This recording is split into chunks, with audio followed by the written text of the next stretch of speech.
কিছুদিন আগে 5 তারিখ মানে 5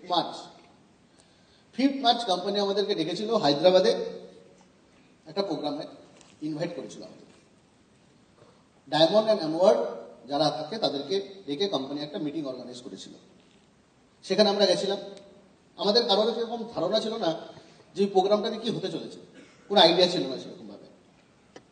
ওখানে যাওয়ার পর আমরা প্রত্যেকেই সারপ্রাইজ হই, ভীষণ বিস্ময়ের সাথে আমরা জানতে পারি যে স্মার্ট ভ্যালু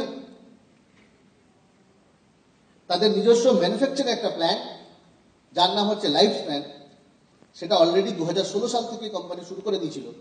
সেই লাইফ স্প্যান নাম দিয়ে সেই ম্যানুফ্যাকচারিং প্ল্যান 2016 থেকে তৈরি হয়েছে এবং সেটা মোটামুটি তার 80 থেকে 90% কাজ কমপ্লিট করে ফেলেছে।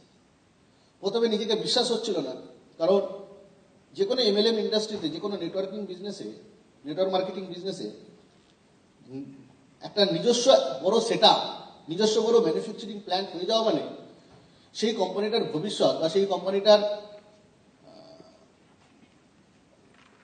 আগামী দিনের যে পদক্ষেপ সেটা বলতে পারে অনেকটা এগিয়ে যায়, অনেকটা।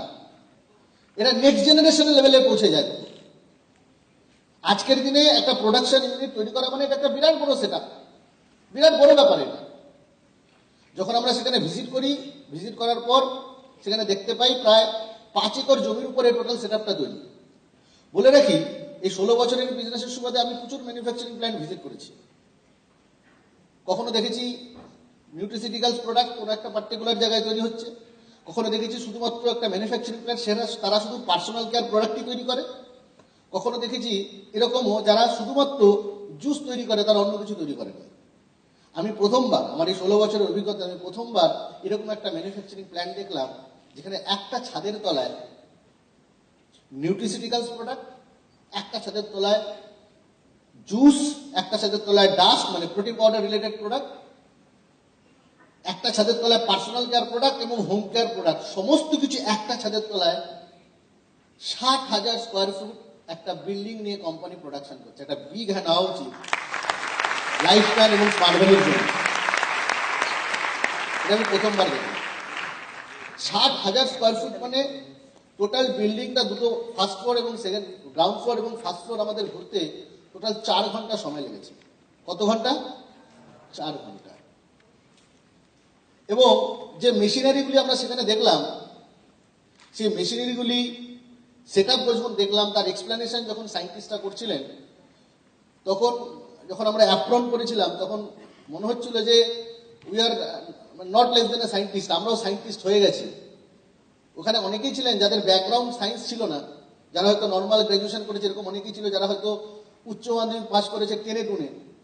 তারাও যখন অ্যাপ্রন করেছে, হাতে গ্লাভস পরেছে, মাথায় টুপি দিয়েছে, একটা সায়েন্টিস্টের যে ড্রেস থাকে সেই ড্রেসটা পরেছে, আর যখন সেলফি তুলছে তখন সে নিজেকেও চিনতে পারছে না, নিজেকে বুঝতে পারছে না যে আমি শুরু করেছিলাম জীবনটা কিভাবে আর আজকে জীবনটা চলছে কিভাবে। তো এটা একটা মানে অদ্ভুত এক্সপিরিয়েন্স। আমরা যখন সমস্ত মেশিনগুলি দেখলাম, different type of machine, crore crore টাকা দিয়ে খরচা করে মেশিন কেনা হয়েছে। কোনোটা জার্মানি থেকে কেনা হয়েছে, কখনো জাপানের বিরাট বড় কোম্পানি থেকে কেনা হয়েছে, কোনোটা ইউএস থেকে কেনা হয়েছে। কোনো মেশিনারির কোনো অভাব নেই।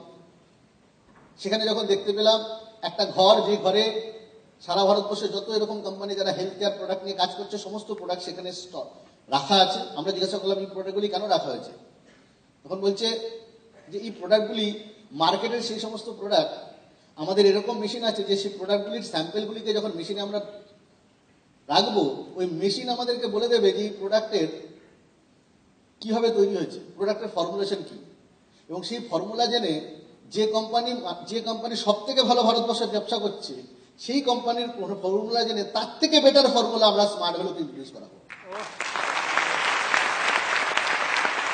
এটা হচ্ছে অবজেক্টিভ, এটা হচ্ছে অবজেক্টিভ। সো প্রোডাক্ট কোয়ালিটি নিয়ে এতদিন পর্যন্ত যাদের কাছে একটা প্রশ্ন ছিল, আমার মনে হয় না এই প্রশ্ন আর থাকবে। আগামী 3-4 মাসের মধ্যে দিয়েই সেই প্রোডাক্টগুলি আমাদের হাতে এসে পৌঁছবে। আগামী 3 to 4 মান্থ পরে গিয়ে দেখতে পারবেন যে প্রোডাক্ট কোয়ালিটি, এই কোয়ালিটি শব্দটা কোয়ালিটি কতটা বেড়ে গেছে। আনপ্যারালাল, আমাদের প্রোডাক্ট ইউনিক হবে এবং আনপ্যারালাল হবে, এটা নিয়ে আর কোনো সন্দেহ নেই। যে প্রোডাকশন ইউনিটে গেছিলাম আমরা, সেখানে গিয়ে যখন মেশিনগুলি দেখলাম, যখন এক্সপ্লেন করা হচ্ছিল, তখন বলছে যে 1 ঘন্টা যদি মেশিনটা চলে তাহলে 1000 থেকে 1500 লিটার নুনি বোতল অ্যাট এ টাইম তৈরি হয়ে যাবে 1 ঘন্টার মধ্যে। খুব ভালো করে ক্যালকুলেট করলাম যে 2 দিন যদি ওই প্রোডাকশন ইউনিটটা চলে তাহলে স্মার্ট ভ্যালুর সারা বছরের রিকোয়ারমেন্ট পুরো হয়ে যাবে। পুরো ম্যানুফ্যাকচারিং প্ল্যান্ট 2 দিন চললে 365 দিনের প্রয়োজনীয় সমস্ত প্রোডাক্ট অ্যাভেলেবেল হয়ে যাবে। তো যাদের কাছে প্রশ্ন ছিল, দাদা এই প্রোডাক্টটা পাচ্ছি না, দাদা ওই প্রোডাক্টটা পাচ্ছি না, দাদা ওটা অ্যাভেলেবেল নেই, এই প্রশ্নটা এখন অতীত হয়ে যাবে। এই প্রশ্ন আর থাকবে না, এই প্রশ্নটা হয়ে যাবে অতীত। এরকম এত বড় একটা সেট আপ কোম্পানি তৈরি করেছে। যাদের কাছে প্রশ্ন, দাদা আমাদের প্রোডাক্ট এটার দ্বারা সার্টিফাইড, যখন প্ল্যান্টের সার্টিফিকেশন দেখলাম, খুব কম বেশি করে 18 থেকে 19 প্রকারের সার্টিফিকেশন ইউএস এফডিএ কে ফলো করে ব্যাপারটা তৈরি করেছে। United States Food and Drug Administration, US FDA certified total প্ল্যান্টটা তৈরি করা হয়েছে। এবং আরো হাবি জাবি যত ধরনের সার্টিফিকেশন হতে পারে একটা প্ল্যান্টের, যত কোয়ালিটি, উচ্চ কোয়ালিটি করার জন্য যত কিছু হতে পারে, সমস্ত দ্বারা সার্টিফাইড। তখন সত্যি কথা বলতে একটা জিনিস তৈরি হয়েছে, সেটা একটা ডিপ বিশ্বাস, ভীষণ গাঢ় একটা বিশ্বাস যে এই ইন্ডাস্ট্রির ভবিষ্যৎ, স্মার্ট ভ্যালুর ভবিষ্যৎ আরো 100 বছর বেড়ে গেল, আরো 100 ইয়ার্স বেড়ে গেল, আরো 100 ইয়ার্স বেড়ে গেল। তো এটা প্রত্যেকের জন্য একটা গুড নিউজ তো? Yes or no? আমাদের প্রচুর মার্কেটে আমাদের অনেক ধরনের কথা শুনতে হয় তো, অনেক রিজেকশন শুনতে হয়। যদিও এত কিছুর পরেও যে কথা শুনতে হবে না তা নয়, এত কিছুর পরেও আমাদের শুনতে হবে, কারণ ওটা শুনতেই হবে, এটাই জীবনের নিয়ম, এটাই জীবনের নিয়ম। আপনি যতই ভালো করুন না কেন, কথা আপনাকে শুনতেই হবে। কিন্তু যে প্রশ্নগুলো আমাদের ভেতর থেকে আসতো, যেটা বাইরের কথা না, আমাদের ভেতর থেকে আসতো, যে প্রশ্নগুলি ডাইরেক্টলি বিশ্বাসকে টালমাটাল করে দিত, বিশ্বাসের জায়গা ডিস্টার্ব করে দিত, বিশ্বাসের মেরুদণ্ড যেখান থেকে ভেঙে যেত, বলতে পারেন একটা নতুন যুগ শুরু হচ্ছে স্মার্ট ভ্যালু, একটা নতুন যুগ স্মার্ট ভ্যালু শুরু হতে চলেছে। সামনের বছরটা ভীষণ ভীষণ ভীষণ ইম্পর্টেন্ট, কারণ একটা নতুন যুগ শুরু হচ্ছে স্মার্ট ভ্যালুতে।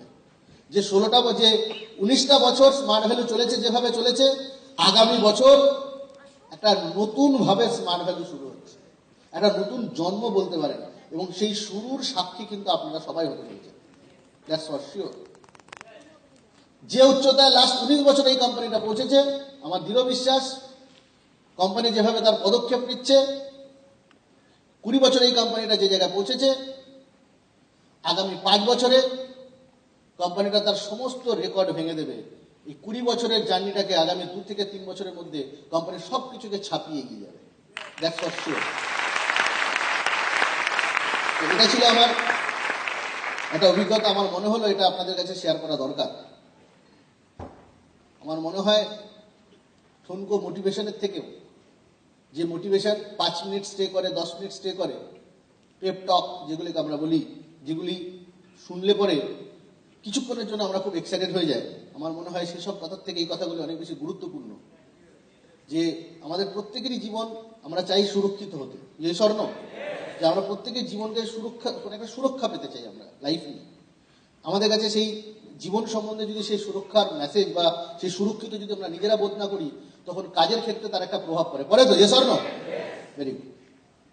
এবার আমি যে প্রশ্ন দিয়ে শুরু করেছিলাম, যে আমি তাহলে কি ধরনের জীবন চাইছি, দুটো প্রশ্ন ছিল। সেটা কি, এক, আমি অন্যকে অনুকরণ করে জীবন চালাচ্ছি না তো? 2, যে তাহলে আমার জীবনটা তাহলে কিভাবে চলছে, আমি কি আমার বৈশিষ্ট্যগুলিকে ফুটিয়ে তুলেছি? যেখান থেকে আমি আমার বৈশিষ্ট্যগুলিকে ফুটিয়ে তুলে আমি নিজের ইউনিকনেস বা নিজের একটা আইডেন্টিটি তৈরি করতে পারছি। তো অনুকরণ করলে জীবন এগোনো যাবে না, এটা আমরা বুঝে গেছি। কোনো অনুকরণ জীবন আমরা দেখিনি যে সাফল্যমণ্ডিত হয়েছে বা মহিমান্বিত হয়েছে। প্রশ্ন করেই মানুষ তার জীবন জিজ্ঞাসার উত্তর পেয়েছে, এবং সেই উত্তরটা খোঁজার পরে সে তার জীবনের গতিপথ পেয়েছে। এটা কিন্তু সবার আগে বুঝতে হবে যে আমি যাই করি না কেন, আমাকে প্রশ্নটা আমাকে করতে হবে, আমি কি করছি, কেন করছি, কি জন্য করবো, কিভাবে করবো। আমার জীবনের আমি দেখেছি এই 3টে প্রশ্ন ভীষণ গুরুত্বপূর্ণ। আমি লাইফে যত প্রশ্ন ফেস করেছি তার মধ্যে দেখেছি এই 3টে প্রশ্ন ভীষণ ইম্পর্টেন্ট। একটা হচ্ছে হোয়াট, কি করছি। 2 নম্বর প্রশ্নটা হচ্ছে হোয়াই, কেন। 3 নম্বর প্রশ্নটা ভীষণ গুরুত্বপূর্ণ, সেটা হচ্ছে হাউ, কিভাবে। এই তিনটে প্রশ্ন, এটা ডব্লিউএইচ কোশ্চেন, এই তিনটে প্রশ্ন ভীষণ ভীষণ গুরুত্বপূর্ণ। জিডিতে যত প্রশ্ন আছে তার মধ্যে এই তিনটে প্রশ্ন কিন্তু আমাদেরকে সত্যের অনেক কাছাকাছি নিয়ে যায়, সত্যের অনেক কাছাকাছি নিয়ে যায়। রিয়েল ট্রুথ, যেটা সত্যিকারের বস্তু, তার অনেক কাছাকাছি নিয়ে যায় এই প্রশ্নগুলি। আমরা যারা পুরাণের নাম শুনেছি, বিষ্ণু পুরাণ, উপনিষদের নাম শুনেছি, কেন উপনিষদ, এরকম অনেক উপনিষদ পুরাণের নাম শুনেছি। আমরা যদি সেগুলি ঘাঁটি তাহলে দেখতে পারবো এই এক একটা উপনিষদ তৈরি হচ্ছে এক একটা প্রশ্ন দিয়ে। এক একটা উপনিষদ তৈরি হচ্ছে শুধুমাত্র একটা প্রশ্ন দিয়ে। ভাবা যায়, কল্পনা করা যায়, প্রশ্নের উত্তর দিতে গিয়ে একটা উপনিষদ তৈরি হয়ে গেছে, একটা পুরাণ তৈরি হয়ে গেছে শুধু প্রশ্নের উত্তর দিতে। তাহলে যদি প্রশ্নের উত্তর দিতে গিয়ে এত বড় পুরাণ তৈরি হতে পারে, মহাপুরাণ তৈরি হয়ে যেতে পারে, তাহলে আমরা আমাদের জীবনটাকে শুধু প্রশ্ন দিয়ে আমরা বিরাট বড় করতে পারি, বিরাট জায়গায় নিয়ে যেতে পারি। অত বড় দর্শন যদি তৈরি হতে পারে শুধু প্রশ্ন দিয়ে, আমরাও আমাদের জীবনের প্রশ্ন দিয়ে অনেক বড় জায়গায় যেতে পারি। Yes or no? 100% যেতে পারি। তাহলে প্রশ্নটা করতে হবে। প্রথম প্রশ্নটা দেখুন আমি লিখেছি, সেটা হচ্ছে হোয়াট। কি করছি? হোয়াট, কি করছি, এটা সম্বন্ধে একটা সম্যক ধারণা তৈরি করতে হবে। আমি যে বিজনেসটা করতে এসেছি, সেই বিজনেসটা কি বিজনেস করছিটা, কি পাবো এই বিজনেসটা করে, কি পাওয়া যায় এই ব্যবসাটা করে, এটা সম্বন্ধে যদি একটা সম্যক ধারণা না থাকে তাহলে আমি এদিক ওদিক ছুটে বেড়াবো। কখন অমুক দাদা বলবে এদিকে যা, কখন অমুক দাদা বলবে, তমুক দাদা বলবে এদিকে ছুটে যা। আলটিমেটলি আমি নিজেই জিজ্ঞাসা করতে পারছি না, যে আমি নিজেই বুঝতে পারছি না যাবোটা করতে, কারণ আমার কাছে কোনো সম্যক ধারণা নেই আমি করবোটা কি। এবং এতে করে দেখা যাচ্ছে জীবনের 4 থেকে 5টা বছর, 6 থেকে 7টা বছর হাত থেকে ফসকে গেল। এই সময়টা আর ফিরে পাবো না। যখন বোধটা আসলো তখন দেখলাম অনেকটা দেরি হয়ে গেছে, অনেক লেট হয়ে গেছে। আমাকে বুঝতে হবে যে আমি করছিটা কি, হোয়াট, করছিটা কি। এটা ভীষণভাবে গুরুত্বপূর্ণ। প্রশ্নটা এটাও করতে হবে নিজেকে নিয়ে, আমি জীবনে কি করবো, মানে এই জীবনটা নিয়ে কি করব, এই জীবনের কি মূল্যবোধ আছে, মানে আমি এটা নিয়ে কোথায় এগিয়ে যাবো, কি করব, কি পেতে চাইছি আমি এখান থেকে। এই প্রশ্নটা করার দেখা যায়। যেমন আমি স্মার্ট ভ্যালুতে কেন করতে এসছি, মানে কি করতে এসছি, কি পাবো, কি স্মার্ট ভ্যালুটা কি, এই প্রশ্নটাও যেমন ভীষণ দরকার। প্যারালালি এই প্রশ্নটা দরকার, এই জীবনটাই বা কি করবো, এই জীবনটাকে নিয়ে পাবোটাকে এই জীবন নিয়ে। কারণ এই দুটোর প্রশ্নের কিন্তু যদি আমি ঠিকমতো উত্তর না পাই, হয়তো আমার স্মার্ট ভ্যালু খুব ভালোভাবে চলবে, স্মার্ট ভ্যালুর প্রশ্নের উত্তর পেয়ে, বাট জীবনটাও একটা জীবনের জার্নিটাও একটা বড় জার্নি, আমাকে জীবনটাও তো চালাতে হবে। Yes or no? যদি এরকম বোধ হয় যে আমি স্মার্ট ভ্যালুতে প্রচুর সফলতা পেলাম, বাট আমি আমার জীবনে সফলতা পেলাম না, আমার পার্সোনাল লাইফ ডিস্টার্ব হয়ে গেল, ব্যক্তিগত জীবন আমি ঠিক জায়গায় নিয়ে যেতে পারলাম না, দুটোকে ঠিক জায়গায় একটা সামঞ্জস্য করতে পারলাম না, তাহলে কি আমি সফল বলে পরিগণিত হবো কি? তাহলে কি আমি সফল? না, কখনোই না, কখনোই না।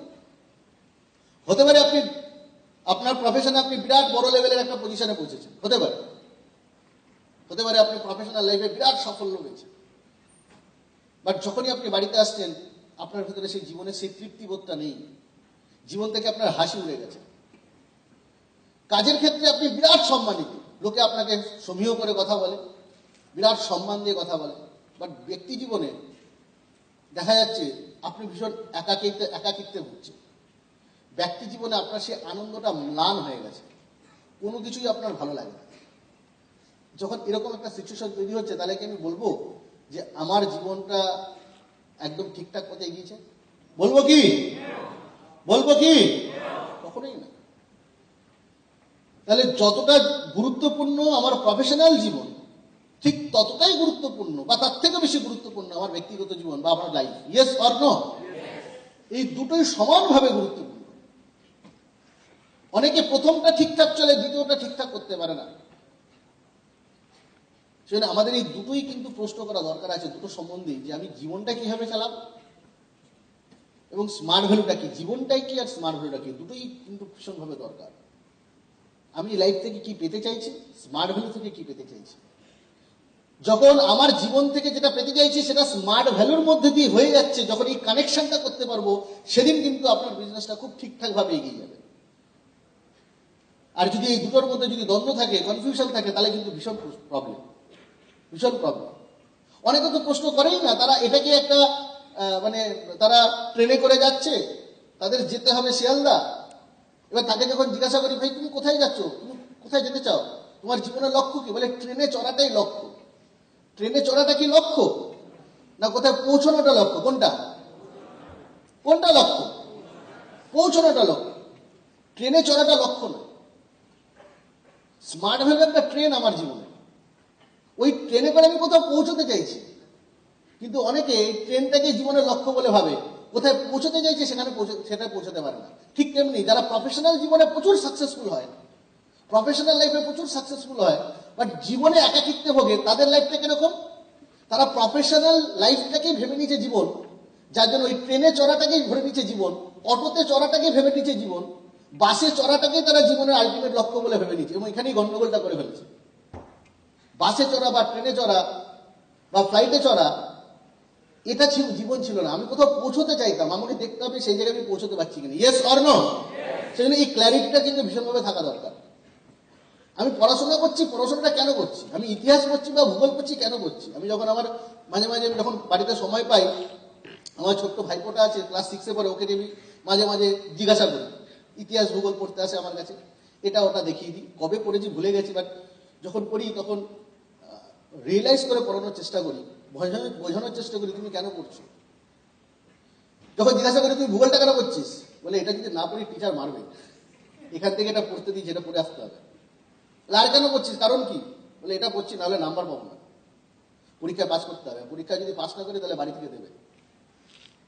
তার দুখানা কারণ, ভূগোল পড়ার পিছনে দুখানা কারণ, এক টিচার মারবে, দুই স্কুল থেকে ফেল করিয়ে দিলে তাহলে বাড়ির লোক পেদা বেঁধে। এটা হচ্ছে দুটো কারণ, ভূগোল পড়ার পিছনে আর কোনো কারণ নেই তার। ভূগোলটা যে একটা সাবজেক্ট, এটা পড়লে পরে আমি পৃথিবী সম্বন্ধে জানতে পারবো, দেশ সম্বন্ধে জানতে পারবো, দেশের জলবায়ু জানতে পারবো, দেশের কোথায় কি হচ্ছে সবকিছু সম্বন্ধে একটা সম্যক ধারণা আসবে, এবং এটা আমি আমার ব্যবহারিক জীবনেও আমি কাজে লাগাতে পারবো ইন ফিউচারে। এটার যে গুরুত্বপূর্ণতা, এটা পড়ার পিছনে যে প্রয়োজনটা আছে, সেই প্রয়োজনটা আমি বোধ করলাম না। দুটো স্যালো রিজন, যে রিজন, যে কারণগুলির কোনো ভিত্তি নেই, সেই দুটো কারণের ভিত্তিতে আমি পড়াশোনা করছি, সে কখনোই পড়াশোনায় ভালো হতে পারে না, ইম্পসিবল, কখনোই হতে পারে না। দুটো স্যালো রিজন, মানে যে রিজনটা কোনো রিজনই না, একটা ওয়ার্থলেস রিজন, অর্থহীন কারণ, পরীক্ষায় পাস করতে হবে, স্কুল থেকে বের করে দেবে, এটা দুখানেই হচ্ছে অর্থহীন কারণ, এর মধ্যে কোনো অর্থ নেই। আমি দেখেছি আমার স্কুলের, আমার কলেজে, আমি যে কলেজে পড়তাম, আমার এক বন্ধু ছিল, তার নাম দীপাঞ্জন ছিল। সেই বন্ধুটা কলেজে খুব বেশি নাম্বার পেত, প্র্যাকটিক্যালটা দুর্ধর্ষ করত, সে কখনোই স্কুলে বা আমাদের কলেজে কখনোই ভালো নাম্বার পেত না, কিন্তু তার ইলেকট্রনিক্স এবং কমিউনিকেশন নিয়ে তার দুর্ধর্ষ ফান্ডা ছিল, এবং 24 ঘন্টা ডুবে থাকতো ওই ফান্ডাগুলির মধ্যে, নিজে থেকে কিছু করার চেষ্টা করতো, প্র্যাকটিক্যালটা নিজের মতো করে করতো এবং বুঝে করতো, থিওরি সে বুঝুক না বুঝুক, বাট প্র্যাকটিক্যালের ভেতরে তার বিরাট লেভেলের গভীরতা ছিল। এবং আমাদের ডিপার্টমেন্টের যে কজন বন্ধু বান্ধব ছিল, তাদের মধ্যে একমাত্র এই গতকাল আমাকে একটা ফটো পোস্ট করেছে আমাদের যে প্রতিরক্ষা মন্ত্রী, প্রতিরক্ষা মন্ত্রীর নাম কি? নির্মলা সীতারামাইয়া না? তার সাথে একটা ফটো সে পোস্ট করেছে। ডিআরডিওর অনেক প্রজেক্টে সে কাজ করছে, ডিফেন্স রিসার্চ ডেভেলপমেন্ট অথরিটি, ডিআরডিওর অনেক প্রজেক্টে সে কিন্তু কাজ করছে, এবং ভারতের প্রতিরক্ষা ক্ষেত্রে ইলেকট্রনিক্সের প্রচুর কিছু রিসার্চ ওয়ার্কের মধ্যে সে এখন নিজে ইনভলভ। এখন দেখে বুঝতে পারছি যে তার যে সেই সময়কার যে পড়াশোনা, সেই সময় যে সে তার প্র্যাকটিসগুলি করে গেছে, যে প্র্যাকটিক্যাল করে গেছে, তার আজকের প্রত্যক্ষ রেজাল্ট তার দেখতে পাচ্ছি। আমাদের বাকি যে ছেলে মেয়েদেরকে আমরা দেখেছিলাম, আমার ডিপার্টমেন্টে অনেকে চলে, যারা ফার্স্ট হয়, তারা তাদের স্ট্রিম চেঞ্জ করেছে, কম্পিউটার সায়েন্সে চলে গেছে, কেউ আইটিতে চলে গেছে, তারা হয়তো প্রভূত টাকা রোজগার করছে, তারা হয়তো বিদেশে আছে, বিদেশে বিরাট জীবন যাপন করছে, বিলাসবহুল লাইফ স্টাইল লিড করছে, সেগুলো সবই তারা করছে, বাট তাদের জীবনটা এইভাবে মহিমান্বিত হয়নি। বোঝাতে পারছি ব্যাপারটা? দীপাঞ্জন বন্ধুটা, সে হয়তো নাম্বার খুব বেশি পায়নি, কিন্তু তার কাছে ওই ধারণাটা খুব ভালো ছিল, আমি কেন করছি, কি জন্য করছি। সেই জন্য তার একাডেমিক্যালিও সে যেমন একটা ভালো জায়গায় পৌঁছে, যে প্রফেশনাল লাইফেও সে কিন্তু একটা উচ্চ জায়গায় পৌঁছে গেছে। এটা হচ্ছে একটা বিরাট বড় ব্যাপার, যে যখন আমি কোনো কিছু করছি কেন করছি, তার সঙ্গে একটা ক্ল্যারিটি থাকা ভীষণভাবে দরকার। তো যখন আমি আমার ভাইপোটাকে পড়াই, ভূগোল পড়াই, ইতিহাস পড়াই, তখন চেষ্টা করি যে সাবজেক্টটাকে যাতে আমি মাথায় ঢোকাতে পারি তাকে। তাকে বোঝাতে পারি তুমি কেন করছো, কি জন্য করছো, এটার উপকারিতা কি, এটার প্রয়োজনীয়তা কি, যাতে এই সাবজেক্টটা পড়তে পড়তে সে যাতে সাবজেক্টটাকে ভালোবাসে, এটার জন্য যাতে ভয় না তৈরি হয়, ভালোবাসা তৈরি হয়। কারণ ভালোবাসলে একটা সাবজেক্টের আমি যে উচ্চতায় পৌঁছাতে পারবো, আউট অফ ফেয়ার, ভয় দেখিয়ে সেই জায়গায় আমি কখনোই পৌঁছাতে পারবো না। যে কোনো জিনিসকে ভালোবাসলে আপনি টপ লেভেলের জায়গায় পৌঁছাতে পারবেন।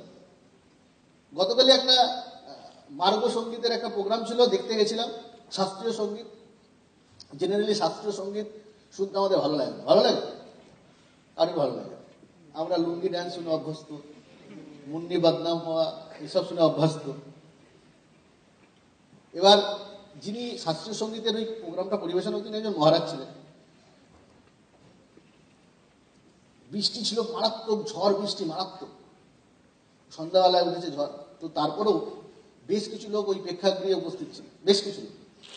হলটা কানায় কানায় পূর্ণ না হলেও বেশ কিছু লোক পূর্ণ, মানে প্রায় 60-70% হলটা পুরো প্রেক্ষাগৃহে পুরো ভরে গেছিল। এবার উনি যখন শুরু করলেন না, প্রথমে মনে হচ্ছিল কি শাস্ত্রীয় সঙ্গীত করবে, চিনি না জানি না কিসব গান, চেনা গান হলে তাও ঠিক ছিল, আধুনিক গান হলে তাও শুনতাম।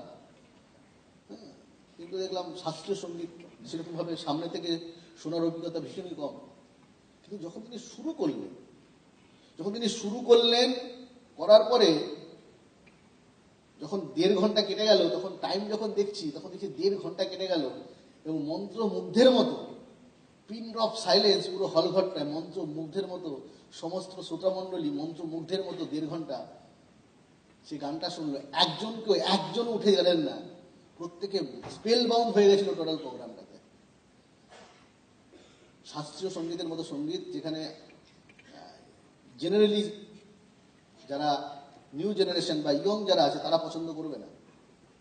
কিন্তু কেউ যখন ভালোবেসে কোনো জিনিসকে শেয়ার করছে, যিনি গাইলেন তিনি গানটাকে ভালোবাসে এবং তার ভালোবাসাটা এতটাই উচ্চ পর্যায়ে চলে যায়, যখন তিনি সেটাকে ডেলিভার করছেন, সেই ডেলিভারটাই এত অদ্ভুতভাবে হচ্ছে যেটা মানুষকে মন্ত্রের মতো তাকে আকৃষ্ট করে রেখেছে। ঠিক তেমনি যখন আপনি স্মার্ট ভ্যালুটাকে ভালোবেসে যখন লোকের সামনে প্রেজেন্ট করবেন, ভালোবেসে, ভয়ের জন্য নয়, নট আউট অফ ফেয়ার, ভয় করে না, যখন ভালোবেসে প্রেজেন্ট করবেন, ভালোবাসাতে লোককে যখন বোঝাবেন, তখন কিন্তু তার ইম্প্যাক্টটা বা তার প্রভাবটা কিন্তু অন্যরকম হবে। তো আমি যেটা বোঝাতে চাইছিলাম সেটা হচ্ছে হোয়াট, যে আমি কি করছি, আমার কাছে কি ক্ল্যারিটিটা আছে। ক্ল্যারিটিটা যদি না থাকে তাহলে আজকে আসুন আমরা একটা ক্লিয়ার আইডিয়া তৈরি করি যে আমরা কি করছি এখান থেকে। প্রথমে বলে রাখি যে স্মার্ট ভ্যালু একটা নেটওয়ার্ক মার্কেটিং অর্গানাইজেশন। কেন আমরা অ্যাজ এ প্রফেশন স্মার্ট ভ্যালুকে চুজ করেছি বা এই নেটওয়ার্ক মার্কেটিংকে কেন আমরা চুজ করেছি, এর পিছনে কারণ কি? আমাদের সামনে প্রচুর প্রফেশন ছিল। আমাদের সামনে প্রফেশন ছিল কি, আমরা চাকরিতে যেতে পারতাম, জবে যেতে পারতাম, আমরা বিজনেসে যেতে পারতাম, নর্মাল মানে ট্র্যাডিশনাল বিজনেসে যেতে পারতাম, ইয়েস অর নো? আমরা জবে যেতে পারতাম, আমরা বিজনেসে যেতে পারতাম, বাট আমরা কোনোটাতেই যাইনি, না জবে গেছি না বিজনেসে গেছি। আমরা স্মার্ট ভ্যালুকে গ্রহণ করেছি। কেন গ্রহণ করেছি, কারণ কি? স্মার্ট ভ্যালু থেকে কি জানি আমরা, কি পাওয়া যায়? আমরা স্মার্ট ভ্যালু থেকে পাওয়া যায় টাইম কম্পাউন্ডিং, যেটাকে আমরা বলছি ফিনান্সিয়াল ফ্রিডম। আমরা কি পাওয়া যায় না, টাইম কম্পাউন্ডিং এর সাথে সাথে ফিনান্সিয়াল সিকিউরিটি বা ফিনান্সিয়াল ফ্রিডম, যেটাকে আমরা বলছি ফিনান্সিয়াল ফ্রিডম। আমি থাকি বা না থাকি, আমার জীবনে আর্থিক সচ্ছলতা বা আর্থিক স্বাধীনতার কোনো অভাব হবে না। This is my ultimate goal. Network marketing করতে এসেছি, আমার আলটিমেট গোল আমি যাতে টাইম কম্পাউন্ডিং এ পৌঁছাতে পারি। টাইম কম্পাউন্ডিং কথাটা মানেটা কি, যে আমার ফ্যামিলিতে, আমার বর্তমানে বা অবর্তমানে, আমার ডাইরেক্ট ইনভলভমেন্ট ছাড়াই যাতে আমার কাছে পয়সা পৌঁছতে থাকে, টাকা পয়সা রোজগার হতে থাকে। এই সিচুয়েশনে যখন আমি রিচ করবো, তাহলে আমি বলতে পারবো যে হ্যাঁ, আমি স্মার্ট ভ্যালুতে একটা সফল জায়গায় পৌঁছেছি। যতদিন না আমি এই জায়গায় পৌঁছতে পারছি, ততদিন আমি অসফল। এটা হচ্ছে আমার হায়েস্ট টার্গেট, যে আমি টাইম কম্পাউন্ডিং জোনে রিচ করতে চাইছি। আমি এখানে 5,000 টাকা শুধু রোজগারের জন্য আসিনি, বা 6,000 টাকা রোজগারের জন্য আসিনি। এগুলো হচ্ছে পার্সিয়াল, ছোট ছোট লক্ষ্য। যে কোনো মানুষের, যেমন একটা সাধকের জীবনের হাইয়েস্ট আইডিয়াল থাকে ভগবানকে উপলব্ধি করা, ঈশ্বরকে দর্শন করা। একটা সাধকের জীবনে এটা হচ্ছে হাইয়েস্ট উপলব্ধি, হাইয়েস্ট লক্ষ্য, সর্বোপরি লক্ষ্য। কিন্তু ওই লক্ষ্যে যখন সে যায়, তারপর সেই লক্ষ্যে যাওয়ার সাথে সাথে অনেক ছোট ছোট ছোট ছোট শক্তিও তার ভেতরে অর্জন হয়ে যায়। অনেক ছোট ছোট ছোট শক্তি মানে অনেক একটু ম্যাজিক দেখাতে পারে, কিছু অলৌকিক কিছু ঘটনা করে দিতে পারে, এগুলো হয়ে যায় সেই পথে। ঠিক তেমনি এটা হচ্ছে আমাদের হাইয়েস্ট লক্ষ্য।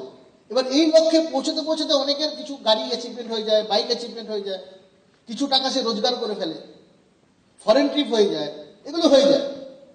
কিন্তু যদি এই জায়গায় আমি পৌঁছতে না পারি, যদি টাইম কম্পাউন্ডিং এর হাইয়েস্ট জায়গায় যদি পৌঁছতে না পারি, তাহলে কিন্তু আমার যে আসল লক্ষ্য, যার জন্য আমি স্মার্ট ভ্যালু করতে এসেছিলাম, সেটা কিন্তু আমার পূর্ণ হল না। এই ক্ল্যারিটিটা কিন্তু থাকা ভীষণভাবে দরকার। আমরা 10 জনের একটা টিম বানাচ্ছি বা 50 জনের একটা টিম বানাচ্ছি বা 100 জনের একটা টিম বানাচ্ছি এবং ভেতর থেকে স্যাটিসফাই হয়ে যাচ্ছে যে I have reached the highest level. No, আমরা একটা টার্গেট বানাচ্ছি যে আমাকে সিলভার পিন পেতে হবে, আমাকে অমুক পিন পেতে হবে। পিন তো পেয়ে গেলাম, বাট আমার টাইম কম্পাউন্ডিং জন্য আমি পৌঁছাতে পারলাম না। এবছর আমি খুব ভালো ব্যবসা দিলাম, পরের বছর সেই ব্যবসাটা পড়ে গেল। তাহলে আমি কি আমার হাইয়েস্ট গোলে পৌঁছতে পেরেছি? হাইয়েস্ট গোলে না পৌঁছানোর আগেই যদি আমি স্যাটিসফাই হয়ে যাই, তাহলেই কিন্তু আমি চিৎপটাং হয়ে যাবো, জীবন থেকে অনেক বছর বেরিয়ে চলে যাবে। আমাকে বুঝতে হবে যে ততক্ষণ আমি স্টপ হবো না যতক্ষণ আমি হাইয়েস্ট গোলে পৌঁছতে পারছি। বোঝাতে পারলাম কি পারলাম না? আমি ক্রিকেট খেলতে নামলাম, শুধু ব্যাট করাটা কি আমার লক্ষ্য, নাকি টিমকে জেতানোটা আমার লক্ষ্য? কোনটা? এবার আমি বিশ্বকাপ খেলতে গেছি, এবার একটা ম্যাচ খেলা কি আমার লক্ষ্য, না পুরো বিশ্বকাপ জেতাটা আমার লক্ষ্য? কোনটা? এক্স্যাক্টলি। তাহলে আমাকে চরম লক্ষ্যটাকে যদি আমি না বুঝি, চরম লক্ষ্যটা যদি আমার ব্রেনে না থাকে, হাইয়েস্ট লক্ষ্যটা যদি আমার লাইফে যদি না থাকে, তাহলে দেখা যাবে আমরা ওই ছোট ছোট লক্ষ্যের ভিতরে পূর্ণ শক্তি যখন ওখানে দিয়ে দিচ্ছি, একটা সময় পরে কিন্তু আমরা হতাশ হয়ে যাচ্ছি। ওই হাইয়েস্ট লক্ষ্যটাকে থেকে আমরা দূরে সরে যাচ্ছি। যখন ওই হাইয়েস্ট লক্ষ্য থেকে যখন দূরে সরে যাচ্ছি, আবার কিছুদিন পর আবার জিরো থেকে আমাকে স্টার্ট করতে হচ্ছে। সেটা আমি কেন স্মার্ট ভ্যালু করতে এসেছি, নেটওয়ার্ক মার্কেটিং এ কি পাওয়া যায়, যে অঙ্কের মধ্যে দিয়ে আমরা টাকাটা পাই, সেটাকে বলা হয় বিজনেস প্ল্যান। এটাকে কি বলা হয়? Business plan. তো এটা হলো একটা ওভারঅল চিত্র, একটা পরিষ্কার একটা ওভারঅল চিত্র, যে আমি কিছু প্রোডাক্ট দেবো মানুষের কাছে, একটা সার্ভিস দেবো মানুষের কাছে, এবং এই প্রোডাক্ট অ্যান্ড সার্ভিসেসটা মানুষের কাছে যখন দেবো, তার সাথে সাথে একটা ইনকাম করার অপরচুনিটি বা সুযোগও তাকে করে দেবো। যে তুমি যদি এই পরিমাণ বিজনেস ভলিউম জেনারেট করতে পারো, এই বিজনেস যদি তুমি জেনারেট করতে পারো, এই প্রোডাক্টটা যদি তুমি পৌঁছতে পারো, এত মাইলস যদি তুমি জেনারেট করতে পারো, তাহলে on the basis of Miles company তোমাকে এই টাকাটা দেবে। বেসিক কাজটা প্রোডাক্ট অ্যান্ড সার্ভিসেস পৌঁছানো, এবং উপরি পাওনা কি, এখান থেকে একটা রোজগার জেনারেট করা। এবং এই রোজগারটাকে আমি কিভাবে ভাবতে পারি? এটাকে আমি পার্সিয়াল রোজগার হিসেবে ভাবতে পারি, পার্ট টাইম রোজগার হিসেবে ভাবতে পারি, ফুল টাইম হিসেবে ভাবতে পারি, অথবা এটার হাইয়েস্ট আইডিয়াল, তার মানে হাইয়েস্ট লক্ষ্য টাইম কম্পাউন্ডিং জোনে পৌঁছানোর জন্য আমি এটাকে ভাবতে পারি। কিভাবে নেবেন এটা আপনার ব্যক্তিগত জীবনের চাহিদার উপর ডিপেন্ড করছে, আপনার স্বপ্নের উপর ডিপেন্ড করছে কিভাবে গ্রহণ করি।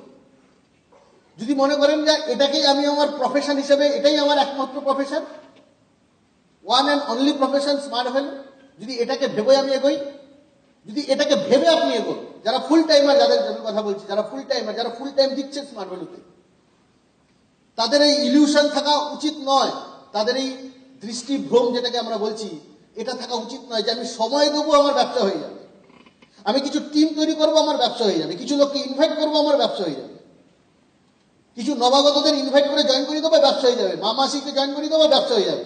এই ধারণা, এই ভুল ধারণা থাকাটা উচিত নয়, কারণ এই ভুল ধারণার বশবর্তী আমরা প্রচুর সময় নষ্ট করে ফেলবো। যা হোক করে যেন তেন প্রকারে কিছু মানুষকে অ্যাডমিশন করিয়ে ব্যবসা করে দেবো, এটা এই ধারণাটা থাকা ঠিক নয়। আমার কাছে একটা নিট অ্যান্ড ক্লিয়ার আইডিয়া থাকতে হবে যে আমি হাইয়েস্ট জায়গায় কিভাবে পৌঁছ, হাইয়েস্ট জায়গাটা কি, হাইয়েস্ট জায়গাটা হচ্ছে এই ফিনান্সিয়াল ফ্রিডম বা এই টাইম কম্পাউন্ডিং। এই ফিনান্সিয়াল ফ্রিডম বা টাইম কম্পাউন্ডিং যারা ফুল টাইম দিচ্ছে ব্যবসাটাতে, তাদের এই আইডিয়ালটাকে ভোলাটা ঠিক নয়। যখনই তারা এটাকে ভুলবে, তখনই তাদের গন্ডগোলটা শুরু হবে। যারা পার্ট টাইম দিচ্ছে তারা যেভাবে কিছু করতে পারে, কোনো অসুবিধা নেই তাতে।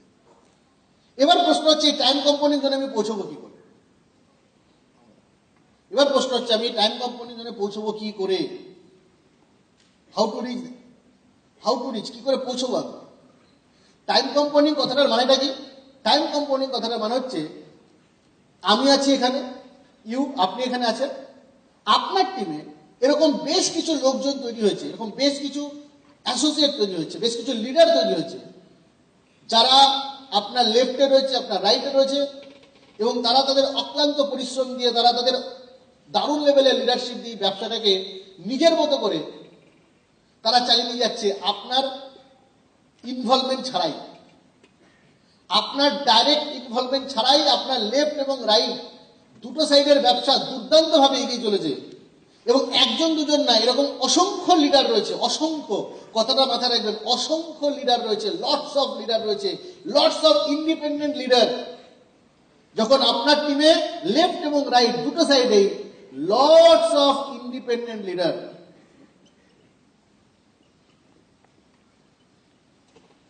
লটস অফ ইন্ডিপেন্ডেন্ট লিডার, এটা যখন তৈরি হবে তখন মাথায় রাখবেন যে আপনি টাইম কম্পোনেন্ট জন্য পৌঁছে গেছেন।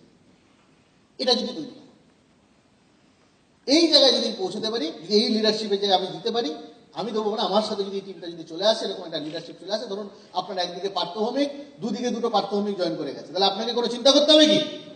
আপনার একদিকে সুজয় রায়, একদিকে সৌমিত্র কুণ্ডু, আপনাকে ভাবতে হবে। এটা হচ্ছে হাইস্ট আইডিয়া, যে একটা জায়গার পরে আপনার টাইম কম্পোনেন্ট জন্য আপনি রিচ করে গেছেন, তার মানে আপনি নেটওয়ার্ক মার্কেটিং আপনি সফল হয়েছেন, আপনি একজন সফল অ্যাসোসিয়েট, আপনি একজন সাকসেসফুল অ্যাসোসিয়েট, কারণ আপনি ওই জায়গায় পৌঁছে গেছেন। এবং একজন দুজন লিডার নয়, লটস অফ লিডার আছে। কখন কোন দুর্ঘটনা ঘটবে কেউ কি বলতে পারে? আমি এরকম অনেককে দেখেছি যারা দুজনের ভরসায় ব্যবসাটাকে করছিল, হঠাৎ করে একজনের অ্যাক্সিডেন্টাল ডেথ হয়ে যায়, যেই ওই লিডারের অ্যাক্সিডেন্টাল ডেথ হয়ে যায় তখনই একটা গন্ডগোল শুরু হয়, তখন বিজনেসটা আস্তে আস্তে পড়তে শুরু করে। কারণ যে ব্যক্তিটি টাইম কম্পোনেন্ট জন্য পৌঁছে গেছিল, ভাবছিল যে আমি টাইম কম্পোনেন্ট জন্য এসেছি, পৌঁছে গেছি, সে মার্কেট থেকে অনেক দূরে, সে মার্কেটের এক্সপিরিয়েন্স থেকে অনেক দূরে, নিত্যদিনের সে কাজকর্ম করা ভুলে গেছিল, কারণ সে তো টাইম কম্পোনেন্ট জন্য এনজয় করছিল, সে স্যাটিসফাই হয়ে গেছে। হঠাৎ করে একটা অ্যাসোসিয়েটের ডেথ তার বিজনেসটার মোড় ঘুরিয়ে দিল। যে বিজনেসটাকে মেনলি কন্ট্রোল করতো, সে যখন মারা গেল, অটোমেটিক্যালি টিমটা হয়ে গেল ছন্নছাড়া, এবং ধীরে ধীরে ডিটুরেট করতে করতে করতে করতে করতে করতে যে মানুষটা নিজেকে টাইম কম্পোনেন্ট খুব ভালো জায়গায় ভাবছিল, সে মানুষটা কিন্তু আবার সেই একই জায়গায় পৌঁছে গেল। ভুলটা কোথায় ছিল? ভুলটা ছিল সেই ডেফিনেশনটা ভুল ভুল ভেবেছে, সংজ্ঞাটাই ভুল ভেবেছে, বুঝতে পারেনি। এখানে কথাটা হয়েছে লটস অফ লিডার, একটা দুটো লিডারের কথা বলা হয়নি, লটস অফ লিডার। যখন এই জায়গাটা আমি রিচ করতে পারবো, তখন আমি ধরতে পারি যে আমি এই জায়গায় পৌঁছে গেছি। বুঝতে পারলাম ব্যাপারটা? এবার প্রশ্ন হচ্ছে, লিডারশিপের জায়গায় লটস অফ লিডার আমার টিমে থাকবে, এটা কি অটোমেটিক্যালি হবে? লিডার কি মার্কেট থেকে আলাদা আলাদা বাছাই করে কিনবো? যেমন এখন রাজনৈতিক নেতাদের দেখা যাচ্ছে লিডার কিনছে, এ তাকে কিনছে, ও তাকে কিনছে, লিডার কেনা বেচা যায়, যাই তো দেখছি তো আমরা না। রাজনৈতিক লিডারদের কেনা বেচা যায়, সত্যিকারের লিডারদের কেনা বেচা যায় না। কারণ রাজনৈতিক লিডার দিয়ে কখনোই লিডারের ডেফিনেশন আপনি বুঝতে পারবেন না। রাজনৈতিক যে পলিটিক্যাল লিডারদের আমরা দেখি, তারা মানি ওরিয়েন্টেড, তারা পয়সা ছাড়া কিছু বোঝে না, তারা ক্ষমতা ওরিয়েন্টেড, তারা ক্ষমতা ছাড়া কিছু বোঝে না। আর লিডারশিপ এটা সম্পূর্ণ ডিফারেন্ট। স্বামীজি তার কথায় লিখছেন যে লিডারকে, a leader must be a good servant. একজন লিডার, সে লিডার তখনই যখন সে খুব বড় সেবক হবে, যখন সে খুব ভালো চাকর হবে, মানুষের হয়ে কাজ করবে। যে সব থেকে বড় সার্ভেন্ট, সে সব থেকে বড় লিডার। যে সব থেকে বড় চাকর, যে সব থেকে বড় কাজ করবে, চাকর মানে বলছি যে কাজ করবে, সার্ভিস দেবে, যে সব থেকে বেশি সার্ভিস দেবে, সেই সব থেকে বড় লিডার। আর এখন আমরা যখন পলিটিক্যাল লিডারদের দেখি, যে যত বেশি লুটবে সে তত বড় রাজনৈতিক লিডার। Yes or no? সেজন্য এখানে প্রকৃত লিডারশিপ এবং রাজনৈতিক লিডারের মধ্যে কিন্তু গুলিয়ে ফেললে চলবে না।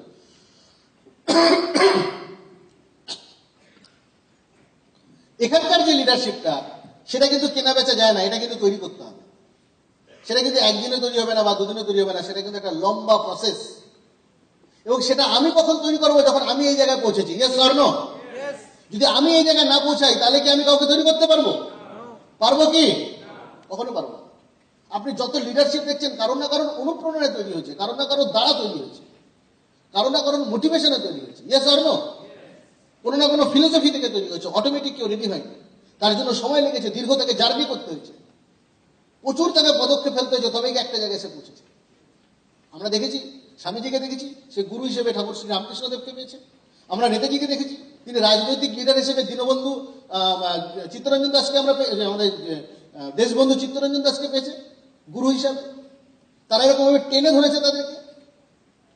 আমরা চট্টগ্রাম অস্তগার লুণ্ঠনে যখন কাহিনীগুলি পড়ি, মাস্টারদা সূর্য সেনের যখন কাহিনীগুলি পড়ি, তখন গা শিউরে ওঠে যে মাস্টারদা সূর্য সেন কিভাবে অসংখ্য বাঙালি নরনারীকে কিভাবে উদ্বুদ্ধ করেছিল ইংরেজদের বিরুদ্ধে ঝাঁপিয়ে পড়তে, মরণকে বরণ করতে। আমরা প্রীতিলতা ওয়াদ্দেদারের যখন কাহিনী পড়ি, প্রীতিলতা ওয়াদ্দেদার যে অত অল্প বয়সে এত অসাধারণ মেরিটোরিয়াস স্টুডেন্ট ছিলেন, তিনি অসাধারণ মেরিটোরিয়াস স্টুডেন্ট, পড়াশোনায় সব দিক থেকে সে উচ্চ জায়গায় ছিল, সে কিভাবে সে তার জীবন, সে তার মৃত্যুকে বরণ করে নিয়েছিল হাসি মুখে। কার অনুপ্রেরণায়? মাস্টারদা সূর্য সেনের অনুপ্রেরণায় তিনি জীবন যুদ্ধে ইংরেজদের বিরুদ্ধে ঝাঁপিয়ে পড়েছিলেন। নিজের জীবনকে পর্যন্ত বিসর্জন দিতে দুপা পিছ পাওয়া হয়নি। এরা প্রত্যেকের জীবনে দেখেছি এরা কারো না কারোর জীবন দ্বারা ইন্সপায়ার্ড হয়েছে। আমরা যে আইনের কথা বলি, ইন্ডিয়ান যে আমরা আইনে আজাদ হিন্দ ফৌজের কথা বলি, সেই আজাদ হিন্দ ফৌজ যদি আমরা খুব ডিপলি যদি দেখি, তাহলে দেখবো রাসবিহারী বসুর একটা বিরাট বড় অবদান রয়েছে এই আজাদ হিন্দ ফৌজের পিছনে। তাকে ইংরেজ সরকার কখনোই তাকে ধরতে পারেনি। সেই রাসবিহারী বোস যখন এদেরকে দেখি, তারাও আবার তাদের বুক পকেটে স্বামীজির ছবি, গীতার বাণী তাদের বুক পকেটে সবসময় রাখা থাকতো সমস্ত বিপ্লবীদের। সো এরাও কিন্তু কারো না কারো দ্বারা ইন্সপায়ার হয়েছে, কোনো না কোনো লিডারের দ্বারা ইন্সপায়ার হয়েছে। একটা লিডারই আর একটা লিডারকে ইন্সপায়ার করতে পারে। তার মানে আপনি যদি লিডার হন, তখনই কিন্তু আপনি আরাস মানুষকে আপনি লিডারশিপ দেওয়াতে পারবেন। আপনি যদি নিজে এক জায়গায় পৌঁছতে পারেন, তবেই কিন্তু আরেকজনকে ওই জায়গায় পৌঁছতে পারবেন। Yes or no? যদি আপনি ভেবে দেখেন যে আপনার পরিবর্তে অন্য কেউ চলে আসবে, অটোমেটিক তারা কাজ শুরু করবে, তাহলে এটা আপনার ভ্রান্ত ধারণা। যেটা আমি ভাবতাম, আমি বিজনেসে যখন শুরু করেছিলাম, শুরুর দিকে আমার মনে হতো মিরাকেলের মতো একটা অলৌকিক ভাবে যদি কিছু লিডার চলে আসে, আমাকে আর কাজ করতে হয় না, দুটো সাইড রান হয়ে যাবে, অটোমেটিক ফাটাফাটি ব্যবসা হবে। এটা আমারও একটা ধারণা ছিল। কিছু লোক যদি চলে এসে যদি লিডারশিপ দেয়, এরকম ভাবে হয় না। শুরুর দিকে ধারণা ছিল 100 জনের টিম হয়ে গেছে, এবার আমাকে নিশ্চিন্তে ঘুমোলে বাঁচে। 100 জনের টিম, বিরাট বড় টিম, আমার তো লাগে দুজন, লেফটে একজন রাইটে একজন, শুনতে খুব ভালো লাগে। আমার তো লাগবে দুজন, সেখানে 100 জন চলে এসছে, আমাকে আর তাকালে চলবে না, এমনি হয়, আমি না তাকালেও চলবে, ব্যবসা এমনি চলবে। হয় না ওইভাবে। আপনি এভাবে 100 কেন, আপনি 1000 নিয়ে আসুন, তারপরেও আপনি টাইম কোম্পানি বোঝাতে পারবেন না।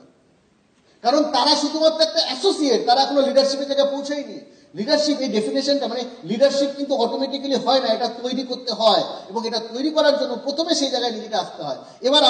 এবার প্রশ্নটা হচ্ছে, আমি কিভাবে আসবো, আমি কিভাবে এই জায়গায় নিজেকে নিয়ে আসবো। নিজেকে এই জায়গায় নিয়ে আসতে গেলে প্রথমে দেখতে হবে আমি কোথা থেকে স্টার্ট করেছি। আপনি এখানে স্টার্ট করেছেন, এটা আপনার স্টার্টিং পয়েন্ট, এখানে আপনি স্টার্ট করেছেন। কিভাবে স্টার্ট করেছেন? একটা অজানা প্ল্যাটফর্মে আপনি এসেছেন, যার সম্বন্ধে আপনার কাছে কোনো আইডিয়া নেই। স্মার্ট ভ্যালু কি, স্মার্ট ভ্যালু প্রোডাক্ট কি, সার্ভিসেস কি, স্মার্ট ভ্যালু কোম্পানিটা কি, কিভাবে সেই কোম্পানিটা চলে, কিভাবে রান হয়, সারা ভারতবর্ষে কোথায় কোথায় ব্রাঞ্চেস আছে, ওয়েবসাইটটা কি, ওয়েবসাইটে কি করে অপারেট করতে হয়, এই সম্বন্ধে আমাদের কাছে কোনো আইডিয়া নেই। তো ডেফিনেটলি যদি আমার কাছে আইডিয়া না থাকে, আমি আইডিয়াটা গ্রহণ করবো, yes or no? Get the idea. এবার যখন এই সমস্ত সম্বন্ধে একটা নলেজ আমার কাছে তৈরি হবে, সমস্ত নলেজ নেওয়ার পর তখন কিন্তু আমি মার্কেটে লোকেদের কাছে পৌঁছতে পারবো এই আমার মেসেজটা নিয়ে কি, ইয়েস অর নো? প্রথমত মানুষ লাগবে, লটস অফ লিডার। এই লটস অফ লিডার, এই প্রসেসটা কিভাবে আসে? লটস অফ লিডার মানে আমি যদি ব্যাক ক্যালকুলেশন করি, লটস অফ লিডার মানে আমাকে কোথা থেকে লটস অফ ইন্ডিপেন্ডেন্ট পারফর্মার লাগবে। ইন্ডিপেন্ডেন্ট, যারা মার্কেটে পারফর্ম করছে, ইন্ডিপেন্ডেন্ট পারফর্মার।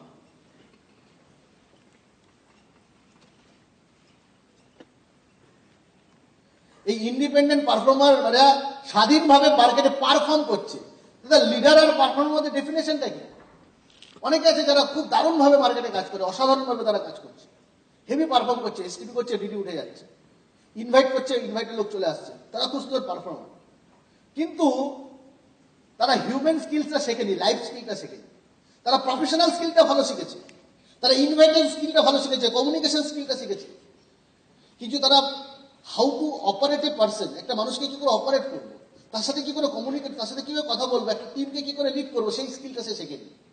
সে ক্রিটিসাইজ করছে, কন্ডেম করছে, সে নেগেটিভ কথা বলছে, সে কনফিউজ করছে পাবলিককে, মানুষকে অসৎ পথে পরিচালনা করছে। সে লিডার, বাট অসৎ পথে পরিচালনা করছে। যে কোর্সটার দাম 14,000 15,000, সেটাকে 20,000 25,000 টাকায় বিক্রি করে মানুষকে ভুল পথে পরিচালিত করছে। যে প্রোডাক্টের যেটা দাম, সেটা যদি না বলে সে অন্যরকম ভাবে পরিচালিত করছে, মানে সঠিকভাবে সে নিয়ে যাচ্ছে না, সে পুরোপুরি একটা রং ডিরেকশন এন্টার টিমকে দিচ্ছে। সেও আগামী দিনে শেষ হবে, এবং তাকে যে ফলো করবে সেও শেষ হবে। হিটলারের মতো নেতা সেও কিন্তু শেষ হয়েছে, এবং তার সমসাময়িক যারা নাৎসি বাহিনীতে ছিল সেই নাৎসি বাহিনীও কিন্তু শেষ হয়েছে। তাদের কিন্তু শক্তি কম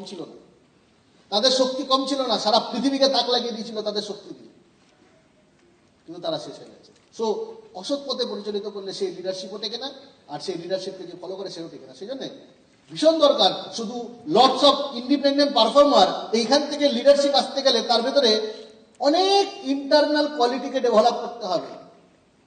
মানুষের সাথে চলা, মানুষকে ভালোবাসা, সার্ভিস অ্যাটিটিউড, সৎ পথে চলা, এই গুণগুলি যদি সে তার ভেতরে তৈরি না করতে পারে, একজন পারফর্মার কখনো লিডারের জায়গায় পৌঁছাতে পারে না। লর্ডস অফ ইন্ডিপেন্ডেন্ট পারফর্মার এটা কোথা থেকে তৈরি হবে? Lords of independent associate. অনেক ইন্ডিপেন্ডেন্ট অ্যাসোসিয়েট যদি আসে, ইন্ডিপেন্ডেন্ট বিজনেস অ্যাসোসিয়েট যদি আসে, তবে কি এখান থেকে তৈরি হবে। এবং lords of independent business associate এটা কোথা থেকে তৈরি হবে? Lords of associate. অনেক